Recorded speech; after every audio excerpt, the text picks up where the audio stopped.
que é o ensino da tua palavra, como já foi orado, Senhor. Abre a nossa mente, ilumina a nossa mente, abre o nosso coração para receber a tua palavra. Assim nós oramos, em nome de Jesus.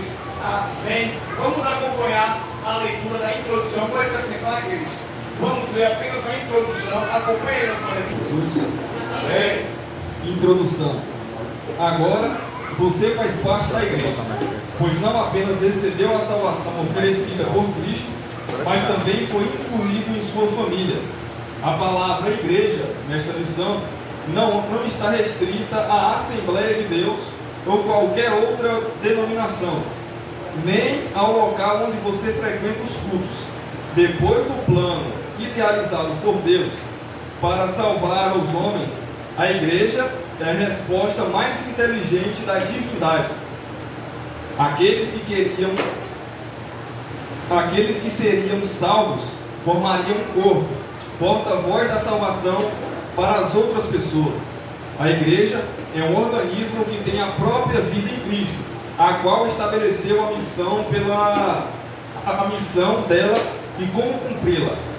Quem faz parte da igreja dá continuidade ao trabalho de Cristo na terra.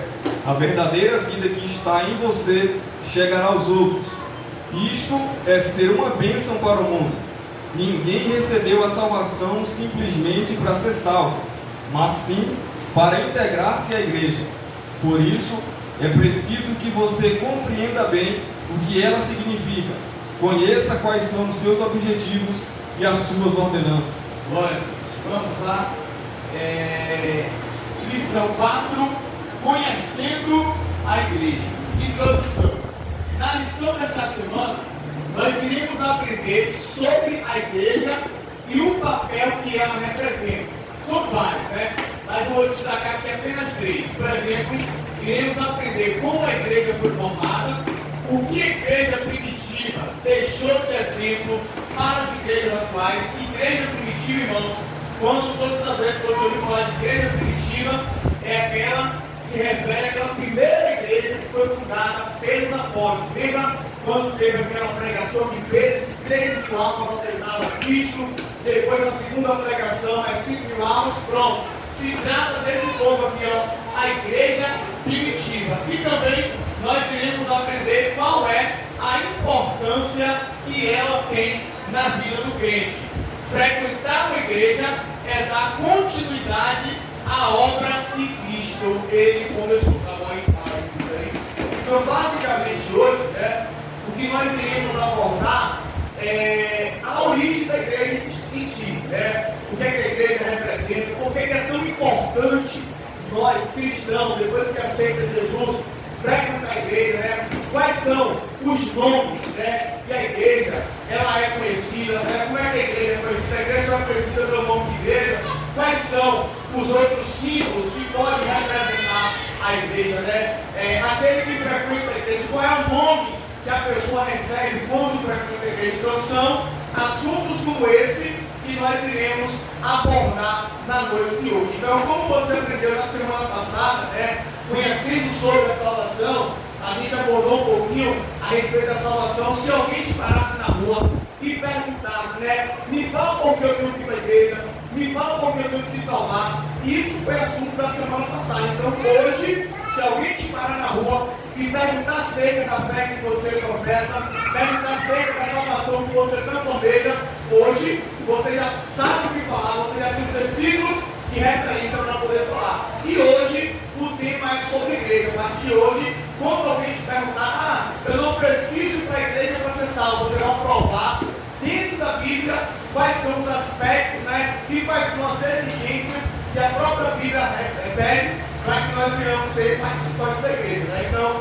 hoje nós iremos aprender assuntos como esse. O que a gente mais costuma ver são desigrejados por aí, pessoas que não querem mudar de vida, pessoas que não querem congregar, usando esse argumento: eu não preciso estar na igreja para ser salvo, ou eu não preciso ir para a igreja para ser salvo. Mas hoje, dentro dessa aula, nós iremos aprender a importância tanto de vir para a igreja, quanto de frequentar uma igreja, e também o fato de ser uma igreja. Há uma diferença de vir, de frequentar e de ser a igreja. Tá Vamos acompanhar o primeiro tópico aí. Tópico 1. O que é igreja? A palavra igreja quer dizer uma reunião de pessoas chamadas para fora, ou seja, um grupo de pessoas que saíram de dentro do mundo espiritual e não fisicamente para seguirem a Cristo. Os que formam a igreja são chamados pela Bíblia de crentes, irmãos cristãos, santos eleitos e os do caminho. Pronto, tá bom, André. Vamos lá. O que é a igreja? A leitura da revista aí é bem extensa, né? Então nós iremos abreviar para dar ênfase aqui nas explicações. Por exemplo, aí no tópico 1, o que é igreja? Né? A palavra igreja vem do termo grego, eclesia, que significa assembleia, reunião, convocação ou, no mais conhecido, chamados para fora. Tá bom? Bota um pouquinho de slide aqui, essa primeira parte aqui.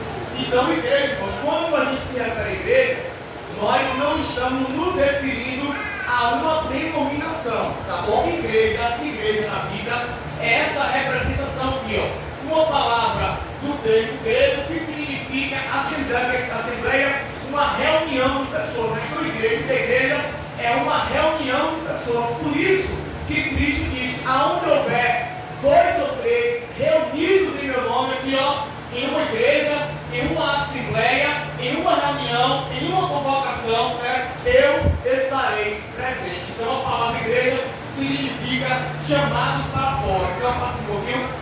É por isso que é comum dizer que quando uma pessoa ela aceita Jesus, né, a gente não costuma dizer ela saiu do mundo, né? Ah, eu não vou mais voltar para o mundo, né? Mas não representa o mundo físico fora. É esse mundo espiritual aqui. Quando o crente ele aceita Jesus, ele deixa esse mundo aí, o mundo espiritual, tá bom? A igreja também, né, isso é importante, ela pode se referir a todos os crentes em geral. Todos os crentes do mundo inteiro são conhecidos como igreja. Ou também a igreja pode se referir aos crentes reunidos em um local. Por exemplo, aqui, nós aqui somos uma igreja porque estamos reunidos, né?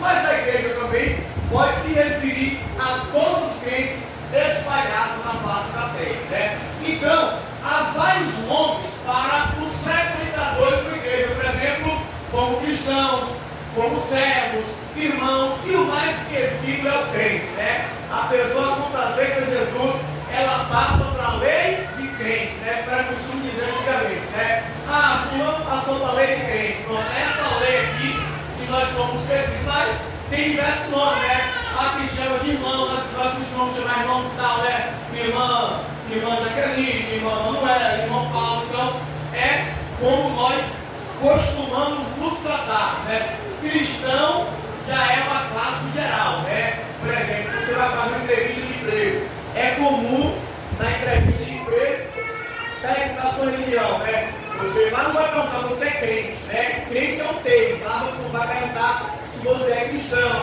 se você é católico, se você é budista, se você é nazista, se você é o que for, né? Então, cristão já é um conhecimento global, né? Refere-se exatamente àquilo que a gente crê, né? Somos os cristãos. Servos é como nós às vezes costumamos tratar, né? Na verdade, servo, a palavra servo aqui significa diácono. Por exemplo, se você pegar uma Bíblia, ela no original grego, na forma que a Bíblia foi escrita, essa palavra servo aqui, em vez de servo, é a tradução no português, mas a palavra original é diáconos, né? Então todos que estão aqui hoje são diáconos. Por quê? Porque foram chamados para servir, né? Mas há um reconhecimento dentro da igreja, tá bom? Para uma função específica. Eu não vi o caso aqui, é só para o nome entender, né? Irmãos é como costuma se tratar, e o crente é o termo mais conhecido aí, né? Ah, fulano é crente, né? Ciclano é crente. Então, o crente é o que mais pegou para a gente aqui. Crente, na verdade, significa aquele que crê. Todo mundo que crê em alguma coisa, ele é um crente, né? Mas o que nos diferencia é porque a nossa crença está em quem? Em Jesus Cristo. Por isso, nós recebemos esse tipo. Qualquer pessoa que crê no céu, no inferno, no diabo, em Deus, qualquer pessoa que crê em alguma coisa, ele é conhecido como crente. Mas, aprende isso aqui, o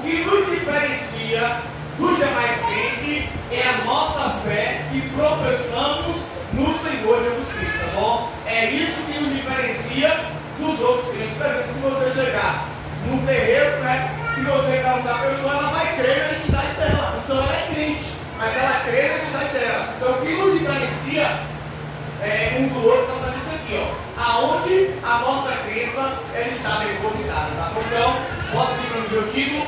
Então, aqui agora você aprendeu já o que é a igreja, né? A palavra que origina para a igreja, né? Os termos que a igreja tem escrito, nós que frequentamos a igreja, como é que nós somos conhecidos. Então, basicamente a igreja, ela se refere a isso aqui. Vou dar mais enfatizada no surgimento da igreja. A Bíblia diz, lá em Atos 2, todo mundo já conhece essa situação, que após o batismo com o Espírito Santo, após os apóstolos e os 120 crentes serem batizados, né, ali começou a igreja a ser formada. Né? Igreja, na verdade, uma assembleia, uma reunião, onde todas as pessoas se reuniam. Então ali começou a se formar a igreja. Depois dali, Jesus foi levantando pessoas para serem missionários, aqueles que iam de cidade em cidade, levando a palavra. Então, aonde eles chegavam, eles acabavam reunindo um grupo de pessoas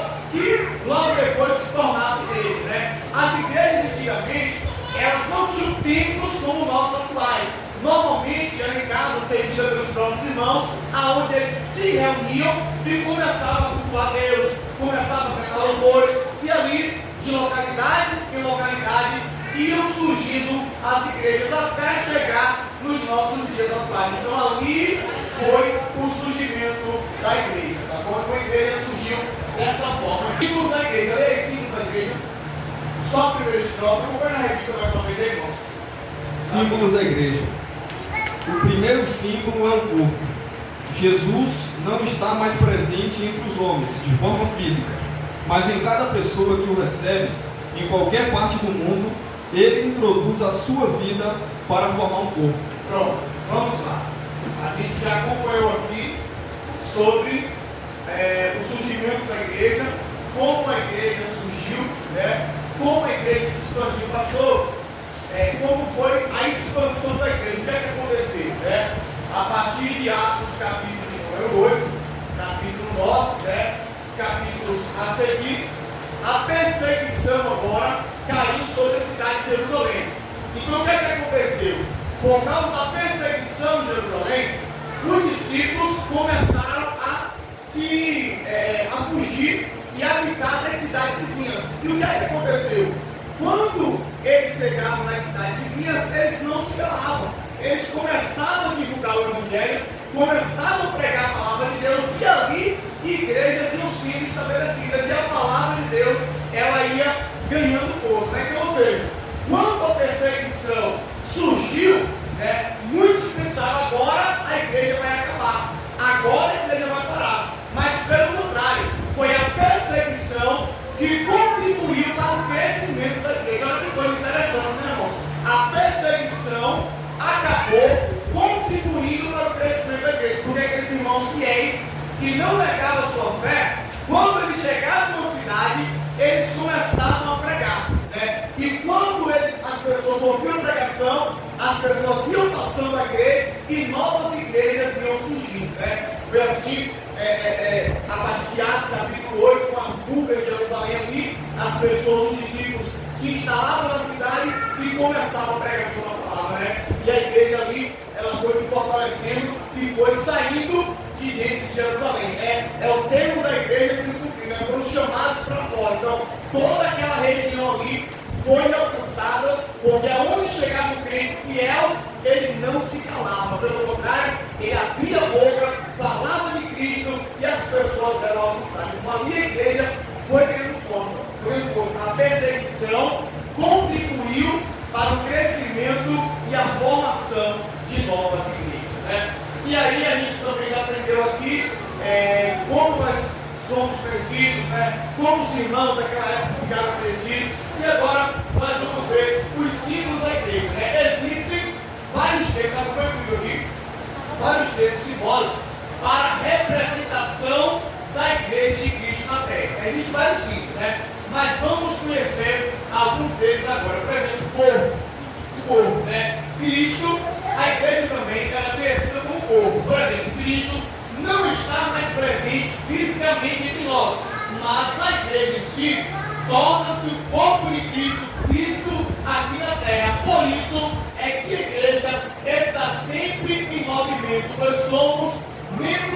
corpo vivo. Vamos fazer a leitura de Romanos capítulo 12, verso 1. Olha o que diz, agora é referência que é muito importante. Rogo-vos, pois, irmãos, pela misericórdia de Deus, que apresentei o quê? Os vossos corpos em sacrifício vivo, santo e agradável a Deus, que é o vosso culto racional. É por isso que costuma se dizer, que a igreja também é o corpo de Cristo. Então aqui, irmãos, são os termos da igreja, como a igreja é conhecida. Por exemplo, a igreja é conhecida como corpo. Paulo escreveu dizendo, presente os vossos corpos em sacrifício vivo, santo e agradável a Deus. É por isso que a igreja, ela precisa estar em constante movimento. A igreja é Deus, a igreja é o corpo vivo, Cada equipe aqui, seus corpos como sacrifício vivo. Então, por isso que a igreja está em movimento e ela também é conhecida como corpo. Isso é um simbolismo da igreja. Outro simbolismo que a igreja ela é conhecida é tempo, Nós também, a igreja também, além de ser conhecida como corpo, ela também é conhecida como templo, Deus escolheu os crentes para ser a sua habitação aqui na terra.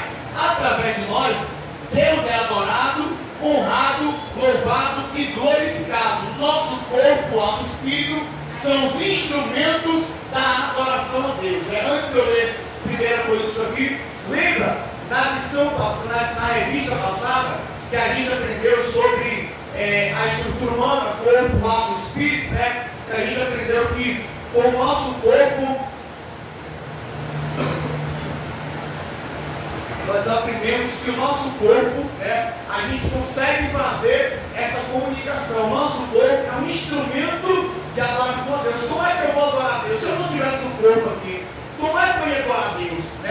Então, é o nosso corpo, através do nosso corpo, que nós conseguimos adorar, que nós conseguimos louvar. Então, o nosso corpo é onde Deus habita para ser glorificado, para ser honrado, para ser louvado. E nossos membros são instrumentos de adoração a Deus. Vamos ver o texto escrito em 2 Coríntios, a nossa referência, capítulo 3, verso 16 e 17. Ou não sabeis vós que sois o templo de Deus e que o Espírito de Deus habita em vós? Se alguém destrói o templo de Deus, Deus o destruirá. Porque o templo de Deus, que sois vós, é santo. Então, olha só que coisa interessante, irmão. Não sabeis vós que sois templo de Deus e que o Espírito Santo de Deus habita em vós? Então, ou seja, o Espírito Santo, ele habita em nós e usa o nosso corpo para ser ou para se tornar esse instrumento de adoração para Deus. Então, além da igreja ser conhecida como corpo, a igreja também é conhecida como templo do Senhor. E nesse caso aqui, o templo somos nós, que somos esse instrumento de adoração a Deus. Por que Deus, irmãos, vai salientar isso aqui? Por que Deus ele tem tanta preocupação com o seu corpo? Porque isso aqui, porque ou não sabeis vós que o templo de Deus, que o Espírito Santo habita em vós. Aí olha o que acontece. Se alguém destruir o templo de Deus, Deus o destruirá. Irmãos, o cuidado com o teu corpo, eu quero abrir esse aqui. O cuidado com o teu corpo, não só o corpo espiritual, mas o corpo físico, a aparência, aquilo que você faz no seu corpo, é tão importante para Deus, porque é um instrumento, como é que Deus usa para nos usar, na verdade, para demonstrar aquilo que Ele quer de nós, que é adoração, que é o louvor, que é a glorificação. O cuidado com o corpo é tão importante que a Bíblia traz um texto bem interessante. A Bíblia diz lá na carta de Judas que quando Satanás, o arcanjo Miguel, está pelejando pelo corpo de Moisés. Agora, olha que interessante, Moisés estava já morto praticamente. Mas a Bíblia diz que tinha um arcanjo e o próprio Satanás pelejando pelo corpo de Moisés. Agora, olha para mim, vê se o corpo não é tão importante. E muitas vezes nós usamos o nosso corpo para fazer tantas coisas que não agradam ao Senhor.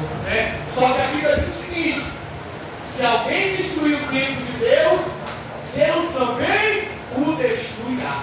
Porque o corpo que você tem aí, irmão, não é usado para prostituição, não é usado para se mostrar. O corpo que você tem aí tem que ser instrumento de adoração para Deus. É por isso que a mulher precisa preservar seu corpo, é por isso que o homem precisa preservar seu corpo, entendeu? Porque é templo e morada do Espírito Santo. Tá? Vamos ver, nós vamos ter a igreja conhecida, né? Família. Por exemplo, a igreja também era conhecida como uma família, né? A família de Deus. Ou seja, outro símbolo muito importante da igreja é a família. Pois a partir do momento que nós aceitamos a Cristo, nós começamos a frequentar a igreja, passamos a ser todos da mesma família, compartilhando a mesma fé e em busca do mesmo propósito, que é a salvação das nossas almas. Vamos ver aqui a segunda carta aos Coríntios, capítulo 6, verso 18. Toda a igreja, vamos ver aqui no 3. 1, 2, 3. E vocês serão para mim como filhos e filhas, diz o Senhor Todo-Poderoso. Glória a Deus, diz o Senhor Todo-Poderoso. Então, peraí. Se Deus é meu Pai, e é seu Pai, automaticamente nós somos parentes, né? Nós somos membros de uma mesma família. Então, é por isso que a igreja, ela é conhecida como uma família, porque entendeu? Todo mundo compartilha a mesma fé e todo mundo está em busca do mesmo objetivo, do mesmo propósito, que é a salvação das nossas almas. Então, por isso que a igreja, ela também é conhecida como família, né? Eu quero falar rapidamente aqui. Lembra? Volta e volta. Vai voltar. Pronto. Os irmãos lembram na segunda lição que a gente aprendeu sobre Deus, não foi sobre Deus, foi qual a segunda lição veio? Ah, tá, veio. Conhecendo a Deus. Lembra que estava aqui na segunda lição, conhecendo a Deus? A gente conheceu um dos nomes de Deus, né? Esse nome aqui, ó, Senhor Todo-Poderoso. Alguém lembra como é que é chamado lá no Antigo Testamento? O nome de Deus, quando aparece na Bíblia, o Senhor Todo-Poderoso. Alguém lembra? El Shaddai, né? O El Shaddai é um dos nomes de Deus. Na segunda lição aí, a gente aprendeu sobre um dos nomes de Deus. Esse nome aqui, ó, El Shaddai, né? Na verdade, esse nome, o Senhor Todo-Poderoso, se tivesse escrito no grego ou no hebraico, em vez de estar Senhor Todo-Poderoso, estaria escrito El Shaddai. El significa Deus e Shaddai, poderoso. Então, Senhor Todo-Poderoso. Né? É uma pergunta que você me fez aqui, ó. Diz o Senhor Todo-Poderoso, o grande El Shaddai. Tá bom? Então, vamos conhecer mais outro termo que a igreja é conhecida. Esse aqui é o mais conhecido, né? A noiva, né? Esse aqui é o termo mais conhecido que a igreja ela representa. Sem dúvida, um dos termos mais conhecidos da igreja é ser chamado de noiva, né? A noiva do cordeiro, como muitos gostam de chamar, né? Em vários versículos da Bíblia, nós vemos que a igreja é comparada a uma noiva que espera a chegada do seu esposo. Vamos ver a referência, segundo aos Coríntios 11, 2, diz assim: porque estou zeloso, que é Paulo escrevendo, porque estou zeloso de vós, com zelo de Deus, porque vos tenho preparado para vos apresentar como uma virgem pura a um marido, a saber, a Cristo. Né? Então aqui Paulo está comparando a igreja, né, a igreja de Deus, como uma noiva que está sendo preparada para o encontro do seu marido. Né? Saber, Cristo aqui, e a igreja, ela é conhecida popularmente como a noiva do Cordeiro, né? Como a noiva de Cristo. Então nós aqui hoje, a representação da igreja, quando eu falo nós, não é no sentido singular, é no sentido plural. Todos nós aqui como igreja somos a noiva que está à espera da volta do seu esposo. Pastor, e por que muitas vezes usa esse tema de noiva à espera do esposo? Por causa, irmão, é preciso, principalmente quem prega a palavra, é preciso conhecer a cultura. Né? Tem um livro, eu até digo aqui para os irmãos, o Leitém, alguns irmãos compraram aqui. O nome do livro, o nome do livro é Costumes dos Tempos Bíblicos, tá bom? Nesse livro, você vai conhecer a cultura da época de Jesus. Né? Porque muitas vezes Jesus falava, né, falava em parábolas que só aquelas pessoas entendiam. Falava de pescaria, falava de agropecuária, falava de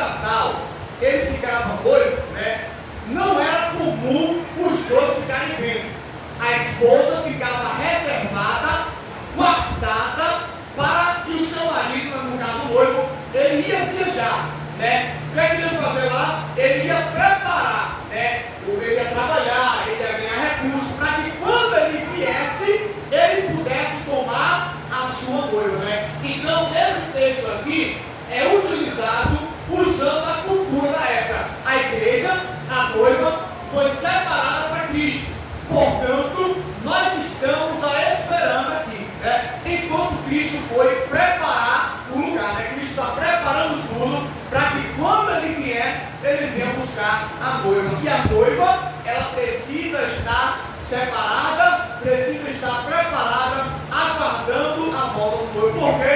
Porque não sabemos o dia nem a hora. Para ficar mais claro, existe uma parábola em Mateus 25, que fala a parábola das 10 virgens. Ali, claramente, se resume essa cultura aqui. Ó. Claramente ali, né? Quem prega diz que as 10 virgens representam 10 igrejas, né? E assim sucessivamente. E a colocação é correta, né? Ali Cristo ele faz um paralelo do que isso aqui representa, do que a igreja representa na terra, uma noiva à espera do seu noivo, mas não sabe quando ele vai chegar, portanto é preciso estar preparada, né? Então essa é a representação mais clara da igreja conhecida como noiva do Cordeiro, tá bom? Acompanhe na revista aí, objetivos da igreja. Através da Bíblia, você descobre que a igreja foi fundada por Cristo para cumprir as seguintes finalidades. Pronto, vamos lá. Acompanhe comigo aqui agora, no telão. Olha isso, legal. Os objetivos da igreja. Pronto. Vamos saber quais são as principais funções que a igreja de Cristo desempenha.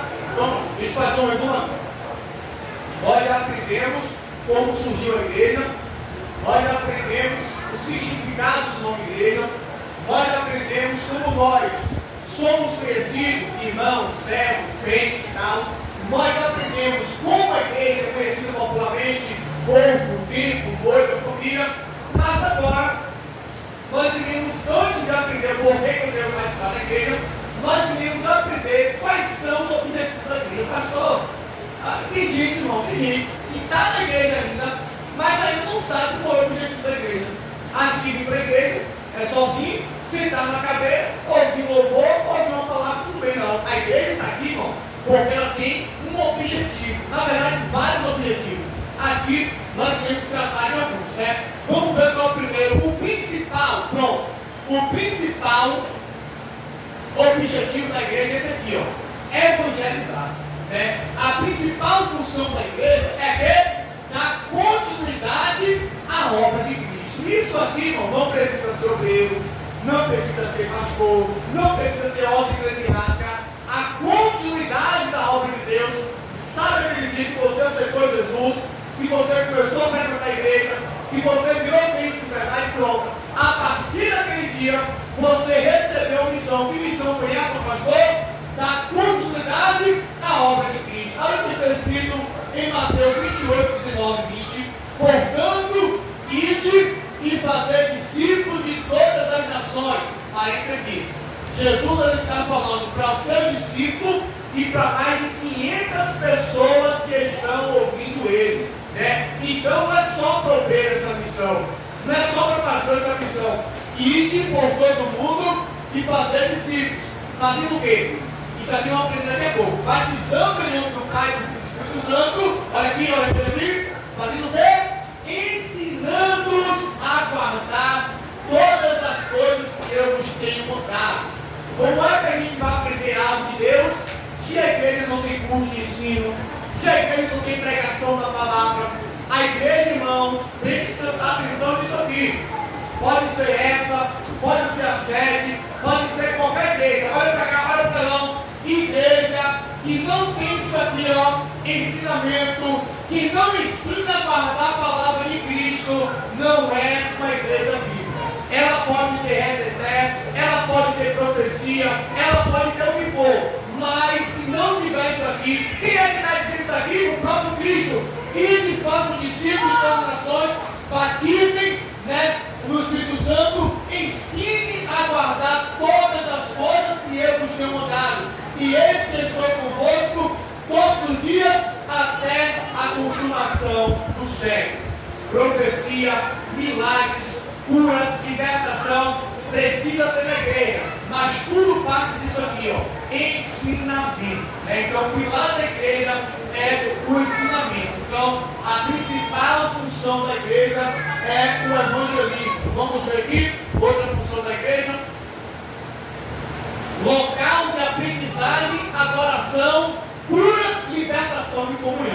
Olha o que acontece aqui. A igreja, ela precisa ser um ambiente onde os irmãos de Cristo possam se expressar, possam expressar a sua vontade, a sua adoração diante de Deus. Mas também é um lugar onde Deus manifesta o ser humano de forma mais profunda. Por exemplo, há batismo fora da igreja? Há cura fora da igreja? Há libertação fora da igreja? Mas é dentro da igreja que nós vemos essa manifestação ser mais comum, né? Raramente, irmão, a gente vê alguém sendo batizado pela rua, né? Raramente a gente vê alguém sendo curado pela rua, né? Então, irmão, aprende isso aqui, ó. Quando alguém quer ajudar, não precisa de igreja para ser salvo, use esse versículo que eu vou te mostrar aqui, porque é na igreja que há as maiores manifestações do poder de Deus dentro da igreja, tá bom? Então a igreja precisa ter cura, libertação, mas é dentro da igreja que Deus manifesta o seu poder da graça de Deus. Por exemplo, passa aqui. Vou passar. Tá? Pronto, aí. É dentro da igreja que vemos as maiores manifestações do poder de Deus, como a cura, a libertação, o batismo com o Espírito Santo e principalmente aqui, ó, a conversão das almas. Pastor, vai ter alguém que aceita Jesus na igreja, na rua, no trabalho, pode, mas a gente costuma ver as conversões de aonde? É dentro das igrejas, né? Então, vamos ver aqui a referência. Olha aqui qual é a referência, ó. Vamos ver em Atos 2, 46 a 47, 42 a 47, como viviam os primeiros crentes daquela igreja. Não, os primeiros crentes da igreja primitiva. Vamos ver Atos capítulo 2, versos 42 a 47, aqui, ó. E perseveravam na doutrina, que é doutrina, ensinamento dos apóstolos, na comunhão, no partir do pão e nas orações. Em toda a alma havia temor e muitas maravilhas e sinais. Lembra aí? Lembra que eu falei que na igreja precisa ter cura, libertação? Aqui, ó, na igreja primitiva, antes de tudo, volta aqui, antes da cura e da libertação, tinha o quê? Doutrina, ensinamento. Depois disso aqui é que acontecia o quê? Maravilhas, sinais se faziam pelos apóstolos, as curas, as libertações. Todos aqueles que criam estavam juntos e tinham tudo em comum. Vendiam suas propriedades e bens e repartiam com todos segundo as suas necessidades. Perseverando antes, todos os dias do templo, partindo pão de casa em casa. Lembra que eu falei que a igreja no início, ela se reunia de casa em casa? Exatamente isso aqui, ó. Comiam juntos com alegria e singeleza de coração, açaí, louvando a Deus e caindo na graça do povo, e todos os dias o Senhor acrescentava à igreja aqueles que iam se salvar, né? Passa aqui um pouquinho. A igreja crescia, pois havia comunhão entre elas, né? Então, aqui, irmãos, a função da igreja é isso aqui, ó. O culto, né? Na verdade, a igreja em geral precisa ter seus cultos de ensino, precisa ter os cultos de cura e libertação, precisa ter o culto da doutrina, porque é na igreja que acontece a manifestação do poder de Deus, entendeu? Deus, ele não se limita à denominação de culto. É porque é culto de ensino que Deus não vai curar. Pelo contrário, Deus não se limita. Nós colocamos a denominação dos cultos, mas isso não interfere com o poder de Deus. Deus cura no culto de ensino, Deus cura no culto de doutrina, Deus cura na reunião de obreiro. Quando Deus quiser fazer, ele não vai se limitar à denominação que nós colocamos. Agora, uma igreja precisa ter cura, precisa ter libertação, precisa ter toda a manifestação do poder de Deus, né? E outra coisa interessante, a igreja crescia, pois havia comunhão, né? Então o segredo do crescimento aqui é a comunhão, tá bom? Diferente do que acontece nos dias atuais, né? Porque hoje, irmãos, o fator que fazia aqui, ó, louvando a Deus, caía na graça do povo, todos os dias o Senhor acrescentava a igreja aqueles que iam se salvar, né? Então a igreja crescia porque havia comunhão, né? Hoje em dia não. Hoje em dia parece que nós crentes virou rival um do outro, né? Às vezes um querendo mostrar que é melhor, uns querem provar que é mais santo, outros querem provar que é mais isso, mas aqui a igreja hoje não cresce, não é por falta de oração, não é por falta de visão do pastor, não é por falta de de divisão da liderança, é por falta de comunhão dos próprios crentes, entendeu? Paulo, quando escreve os Efésios, diz: irmãos, a vossa luta não é contra a carne, né? Mas parece que isso ainda não entrou na mente de muitos cristãos, né? Em vez de estar na comunhão, está na divisão, e se perde o crescimento também. Então, pastor, estou na igreja aqui, mas a igreja não está crescendo. Peraí, a culpa é do pastor ou a culpa é sua que não está em comunhão com os irmãos? Né? Então, isso aqui, irmãos, ó, a falta de comunhão é fator para que não crescer. Jesus disse: um reino dividido não prevalece, entendeu? Então, nós precisamos entender, irmão, nossa luta não é contra a carne, não é contra o sangue, entendeu? Nossa luta é contra os principais potestades. Quando a igreja ela está na mesma visão, ela está na comunhão, ela cresce. Então nós precisamos amadurecer esse tempo. A igreja primitiva, ela era referência exatamente por causa disso. Vamos passar um pouquinho aqui. E o tópico 3, né? As duas ordenanças da igreja. Há duas cerimônias ordenadas por Cristo, para que os crentes a pratiquem: o batismo em águas, cerimônia de ingresso de novo crente na igreja, que simboliza o início da sua espiritualidade, e a ceia do Senhor, que significa a continuação desta vida espiritual. Por isso, o crente deve participar dela, para manter sempre a comunhão com o Senhor Jesus. Pronto, vamos lá. A gente já viu os objetivos que a igreja tem. A igreja tem vários objetivos: evangelizar, né? Ser um ambiente onde possa se expressar a nossa adoração a Deus, um ambiente onde Deus possa ter também liberdade para poder manifestar. Vocês sabiam, irmãos, que hoje já existem lugares por aí, né, que é proibido a manifestação do poder de Deus? Tem igrejas por aí que não permitem mais irmãos rodar no Espírito Santo, né? Rodar no mistério, né? Então estão privando. Então, aonde o ambiente não é propício para Deus operar, certamente ele não vai poder operar, né? Mas a igreja agora ordenou, ou melhor, estabeleceu duas ordenanças principais, né? Que todo crente deve fazer isso aqui. A primeira é o batismo nas águas. Vamos lá. A igreja estabeleceu para seus membros duas ordenanças feitas por Jesus. Vamos aprender quais são elas e os seus significados. Batismo nas águas. O batismo, o que o batismo representa? O batismo simboliza a morte espiritual do velho homem e dos seus atos pecaminosos. O batismo também é uma declaração pública de que o crente agora segue a Jesus e escolheu obedecer a sua vontade. Lembrando que o batismo não é critério para ninguém se salvar, apenas é um ato de obediência e que abre muitas portas espirituais para o crente, né? O texto de referência a gente já leu lá em Mateus 29, 28, né? Quem crê e for batizado será salvo, né? Mas o batismo por si só, pastor, então é o seguinte: eu me batizei, né? Me batizei nas águas e tal, fiz todo o protocolo, fiz o curso do batismo, desci as águas e tal, então quer dizer que eu estou salvo? Não preciso fazer mais nada? Não. Batismo não é critério para salvação, né? Quando você batiza, você está declarando o quê? Você está declarando publicamente que segue a Jesus, né? E que escolheu fazer a sua vontade. Então a salvação vem quando você se submete à vontade de Deus. Então somente batizar e continuar com as mesmas práticas, né, não é critério de salvação. Tá? Eu me batizo, aprendi na escola bíblica, o pastor disse que se eu me batizar, você salva, não precisa fazer mais nada. Não é isso, não. Batismo é ordenança de Deus. Entendeu? Todo crente que aceitou Jesus, que está na igreja, ele precisa ser batizado. O batismo, ele abre portas espirituais. Por exemplo, através do batismo, você consegue ser batizado no Espírito Santo, você consegue receber os dons da parte de Deus. Por que, pastor, isso?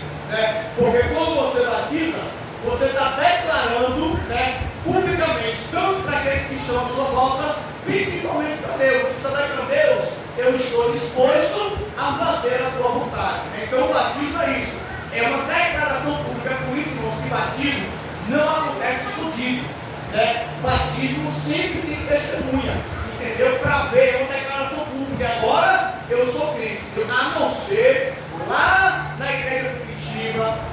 por causa da grande perseguição, os crentes, segundo a história, eram batizados, verificados, pegavam uma bacia ali, né? Era o batismo, né? Botava essa pessoa ali no recipiente e batizava com um copo ou com um recipiente, entendeu?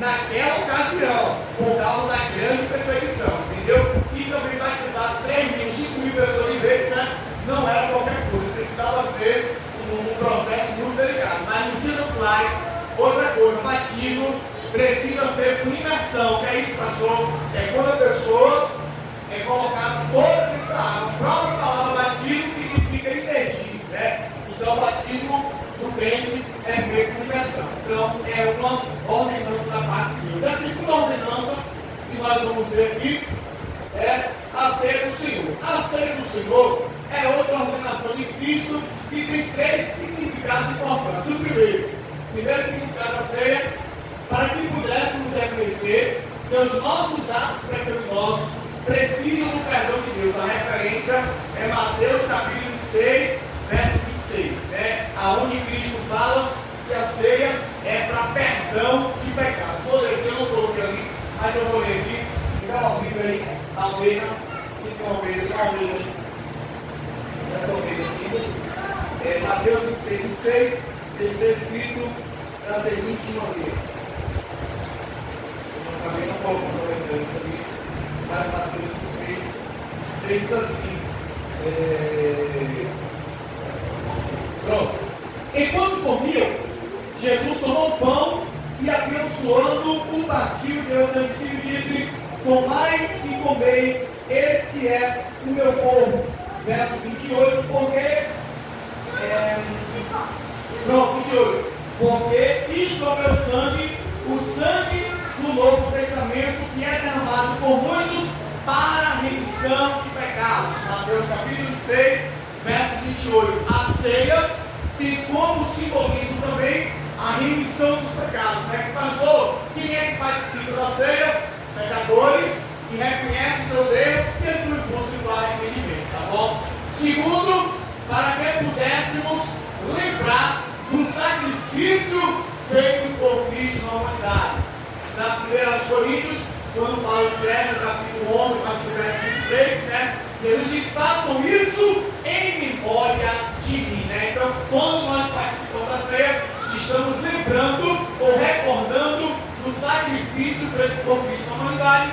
E o terceiro simbolismo é anunciar a sua morte e ressurreição até que ele venha, né? Porque toda vez que come esse caso, anuncia a morte do Senhor até que ele venha. Aí em 1 Coríntios, capítulo 11, verso 25. Então a ceia, os principais simbolismos, ordenanças da igreja, é a ceia e o batismo. Não se esqueçam disso, tá bom? Principais ordenanças da igreja, a ceia e também o batismo nas águas, tá? Vamos ver aqui, vou passar aí para a gente ver, agora tem a conclusão, né? Aí, a conclusão.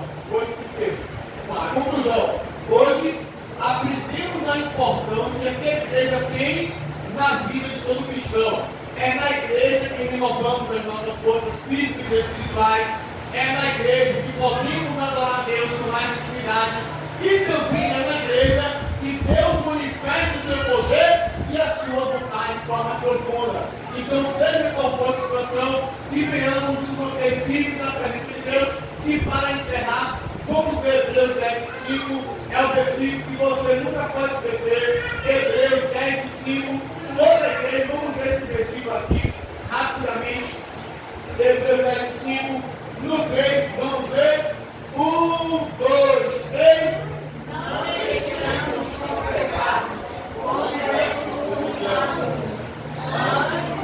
estamos em trabalhar, e não mais agora que Pronto, né? Esse texto aqui foi escrito há mais de 2.000 anos atrás, né? Mas nunca foi tão atual como hoje, né? Qual é o costume de alguns aqui? Deixar de congregar, né? E o que é que está mais perto? Amor por Cristo. Então esse versículo aqui, mesmo com 2.000 anos de escrito, é o versículo mais atual. Não deixe de congregar, como é o costume de alguns,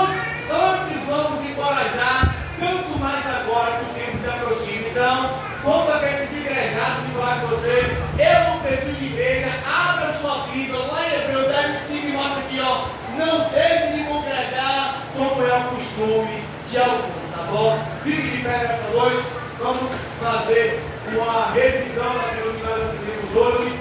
Aprendemos hoje o significado da palavra igreja. Aprendemos hoje como a igreja ela foi fundada. Aprendemos hoje como é que nós somos conhecidos a partir do momento que frequentamos uma igreja. Cristão, servo, irmão e crente que é o mais conhecido. Aprendemos também quais são os termos simbólicos que a igreja é conhecida. A igreja é conhecida como templo, como corpo, como família, e o termo mais conhecido, a igreja é conhecida como a noiva do Cordeiro. Nós aprendemos isso porque naquela época de Cristo existia uma cultura, né? E a cultura daquela época contribuiu muito para o crescimento e para as escrituras. Nós aprendemos também, principalmente, quais são os objetivos da igreja, irmão. Aprenda hoje.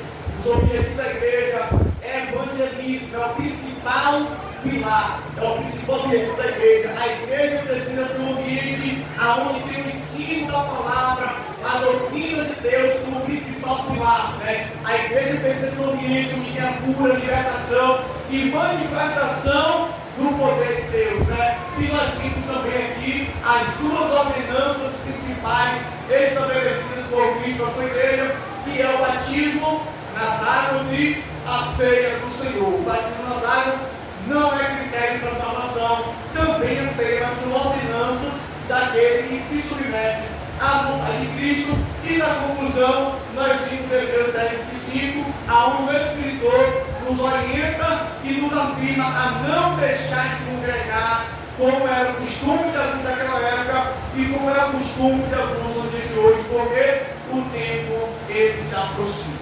Amém? Vamos fazer uma oração por essa palavra. Senhor nosso Deus, agradecemos a Ti por mais esse ensino, Senhor. Podemos adquirir aqui, Senhor, ensinamentos louváveis que nós iremos praticar no decorrer da nossa caminhada contigo. Sabemos que não é fácil, Senhor, mas que o Senhor nos encoraja, que o Senhor nos dá estrutura e força para suportar todas as adversidades e permanecer firmes na Tua santa presença. Obrigado, Espírito Santo, pela Tua santa palavra. Despede Teu povo em paz, que venhamos sair daqui fortalecidos e alimentados pela Tua palavra. Essa é a nossa oração de agradecimento, em nome do nosso Senhor Jesus. Amém. E graças a Deus.